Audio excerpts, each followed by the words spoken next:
CHAPTER XLV of History of the World War by Francis March and Richard Beamish. CHAPTER XLV Italy's Terrific Drive. For many months after the great Italian stand on the Piave there was inactivity on both fronts in Italy. The Italians had been reinforced by troops from France and Great Britain, and their own army was now larger than it had been at any other time. On June 15th, about the time when the Germans were being driven back on the Marne and the Oise, the Austrians, urged to action by the Germans, suddenly undertook a great offensive on a front from the Asiago plateau to the sea, a distance of 97 miles. From the very start it was plain that the Italians were resisting magnificently. The offensive was not unexpected, either in time or locality, and had been openly discussed in the Italian press. The Italians therefore were not taken by surprise, and moreover, since the disaster of Caporetto, the Italians had learned by a patient campaign of education what they were fighting for. On the second day of the battle the Austrian troops made a desperate effort to break through the Italian lines, particularly in the eastern sector of the Asiago plateau, and crossed the Piave River at two places. They also attacked the French positions between Osteria di Monfenera and Maranzina, but were driven back with heavy loss. At every point where the Austrians were able to advance the Italians initiated vigorous counterattacks. The order to Italy's army was "hold at any cost." On the third day of the battle the Austrian offensive was being strongly checked. They had established 3 bridgeheads on the Piave, but had not been able to advance. The most notable of these crossings was that in the Montello sector. Montello is of particular importance because it is the hinge between the mountains and the Piave sectors of the Italian front. If it could be held the Austrians would be in a position to dominate from the flank and rear all the Italian positions defending the line of the Piave in the dead flat plain to the south. On the lower Piave the Austrians had made gains and had captured Capo Sile. The Austrians were using 1,000,000 men and were using liquid fire and gas bombs, but their every move was resisted strongly. Vienna was claiming the capture of 30,000 men, but the Italian reports claimed that the Austrian losses were stupendous. Thousands of dead were heaped before the Italian line in the mountain sectors, blocking the mule paths and choking the defiles. No fewer than 9 desperate onslaughts on the Monte Grappa, always with fresh reserves, were broken upon Grappa Heights, with terrific losses. On July 19th the dispatches from Rome were emphasizing the Italian counterattacks. Not only were the Italians preventing the enemy from making further gains, but they were beginning to crowd him back at the points where he had crossed the river, and were raining bombs and machine gun bullets upon the Austrian troops at the bridgehead. They were also taking the initiative in the fighting in the mountain sectors. By June 20th the Austrian defeat was clear. Their forces were backed against the flooded Piave, which had carried away their bridges and left them to the mercy of the Italians. Thousands were being killed and other thousands captured. Czechoslovak troops, it was reported, had joined in the fighting, and had given their first tribute of blood to the generous principles of freedom and independence for which they were in arms. In the Piave Delta the Italians had regained Capo Sile, which had been captured early in the drive, and it was reported that all along the Piave line they had won complete control of the air, not a single Austrian machine being still aloft. The spirits of the Austrian troops had been definitely weakened. They were war wearied, and evidence began to accumulate that Austria's drive was a "hunger offensive." As the battle continued reports began to arrive of the gallant deeds of American airmen, who were helping in the fighting along the front. The airmen were assisting in destroying the bridges that the Austrians were trying to throw across the river. The Piave was now a vast cataract, and the bridges which it had not washed down were constantly destroyed by the aviators. The Austrians on the western bank were finding it difficult to obtain supplies and were resorting to hydroplanes for that purpose. On June 24th the Austrian attack had definitely failed, and they were fleeing in disorder across the Piave. 180,000 men had already been lost and 40,000 were hemmed in on the western side of the river. The Austrian communications were emphasizing the difficulties they were meeting with through the heavy rains. The victory of the Italians, which was now apparent, was received all over Italy with great public rejoicing. Italy had been repenting in sackcloth and ashes her defeat of the previous fall. Now they had made amends, and were showing what the Italian soldier could really do.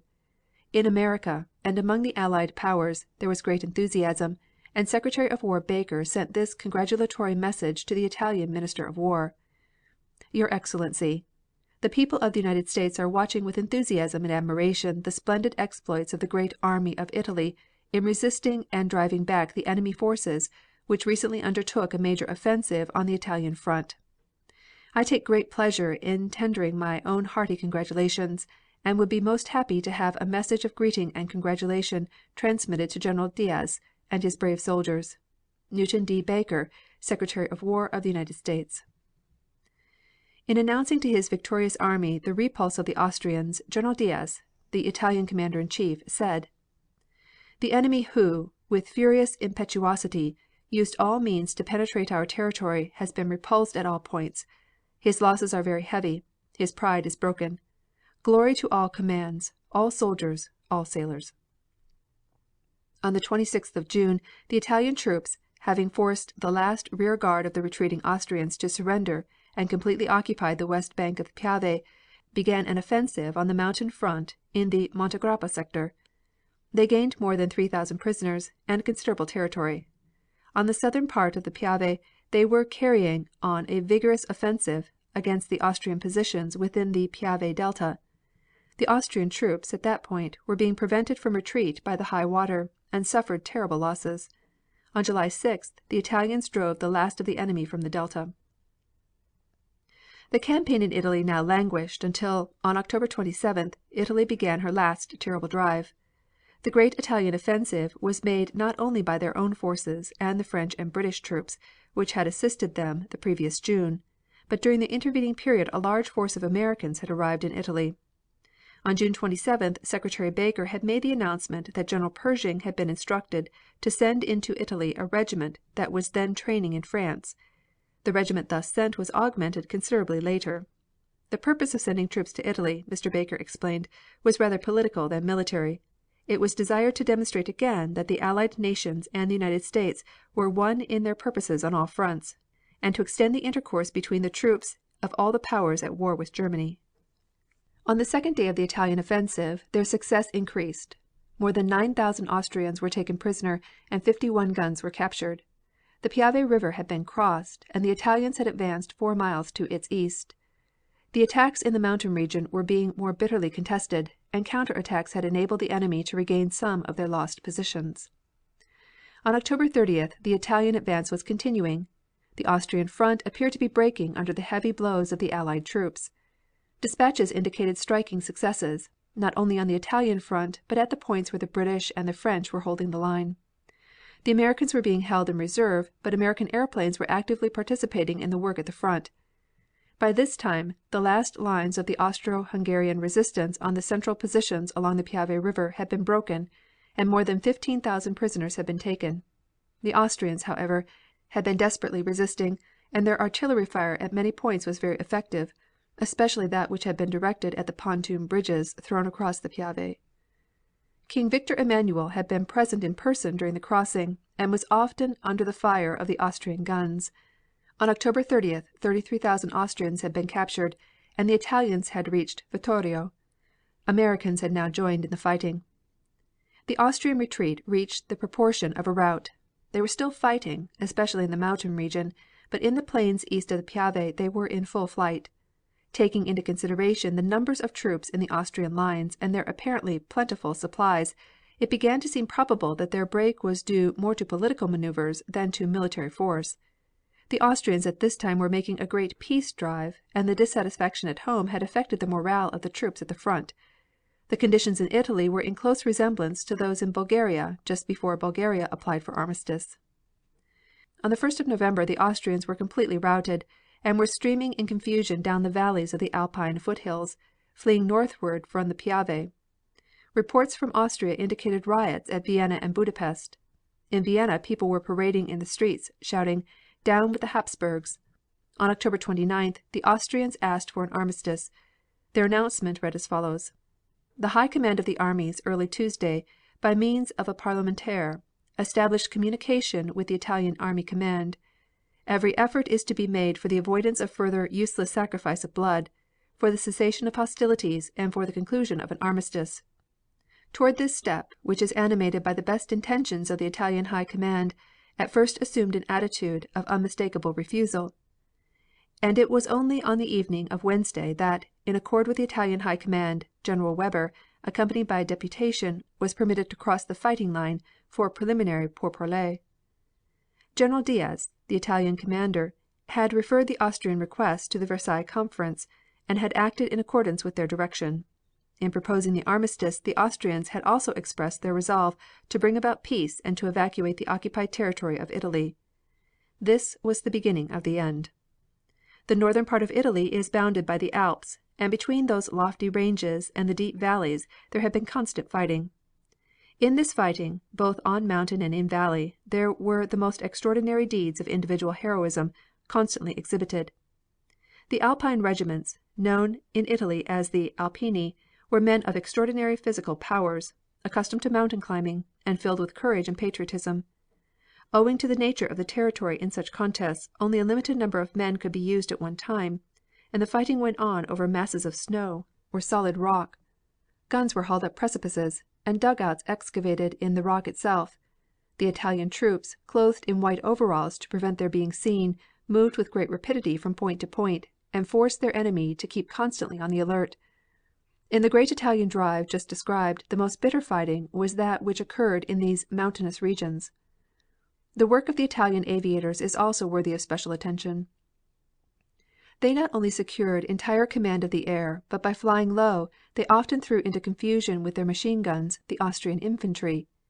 Their wonderful work in bringing in military information and in bombing expeditions was not excelled, if it was equaled, by the airmen of any other country. The Italian airplanes themselves were engineering triumphs. The inventive genius so notable in these days in Italy found expression in their development. Some of their machines were the biggest made during the whole war, and the long journeys made by such machines deserve special mention. The most interesting feat of this kind was performed on August 9th by the famous poet, Captain Gabriele d'Annunzio. Accompanied by 8 Italian machines, he flew to the city of Vienna, a total distance of 620 miles, and dropped copies of an Allied manifesto over the city. They crossed the Alps in a great windstorm at a height of 10,000 feet, and all but one returned safely. The manifesto, which was written by D'Annunzio, read as follows: People of Vienna, you are fated to know the Italians. We are flying over Vienna and could drop tons of bombs. On the contrary, we leave a salutation and the flag with its colors of liberty. We Italians do not make war on children, the aged, and women. We make war on your government, which is the enemy of the liberty of nations. On your blind, wanton, cruel government, which gives you neither peace nor bread, and nurtures you on hatred and delusions. People of Vienna, you have the reputation of being intelligent. Why do you wear the Prussian uniform? Now you see the entire world is against you. Do you wish to continue the war? Keep on, then, but it will be your suicide. What can you hope from the victory promised to you by the Prussian generals? Their decisive victory is like the bread of Ukraine. One dies while awaiting it. People of Vienna, think of your dear ones. Awake. Long live Italy, liberty, and the Entente. It was said that copies of this proclamation in Vienna had a value of $50 a copy. D'Annunzio's great fame had seized upon the popular imagination. His career in the war would have been interesting in itself, but when one recognizes that he was already a world figure, the greatest modern Italian dramatist and novelist, his life seems almost like a fairy story. Before the war began he made addresses all over his country, urging Italy's participation in the war, and when war was declared, to him, as much as to any other man, was due the credit. He entered the navy, and has written some fascinating descriptions of his life on board ship. Later he joined the airplane corps, and now was showering down upon the gaping populace of Vienna appeals to rise against its Habsburg masters. D'Annunzio was extraordinary in his literary career. He had been the poet of passion, a writer of novels and plays, which, although artistic in the highest degree, showed him to be an egoist and a decadent. But long before the war he had tired of his erotic productions, and had begun to write the praises of nature and of heroes. He had been singing the praises of his country. La Nave symbolizes the glory of Venice. He had become more wholesome. War was making him not only a man, but a hero. Of course, D'Annunzio was not the only great literary man who had left the study for the battlefield. Aeschylus fought at Marathon and Salamis. Ariosto put down a rebellion for his prince, between compositions of cantos of Orlando Furioso. Sir Philip Sidney was a scholar, poet and soldier, and many a soldier when his wars were over has turned to the labors of the pen. Yet it is not without surprise that one sees D'Annunzio join this distinguished company, and one's admiration grows as it becomes plain that he was not a mere poseur. He was a poet, but he was a soldier too. Not every great poet could drive an airplane to Vienna.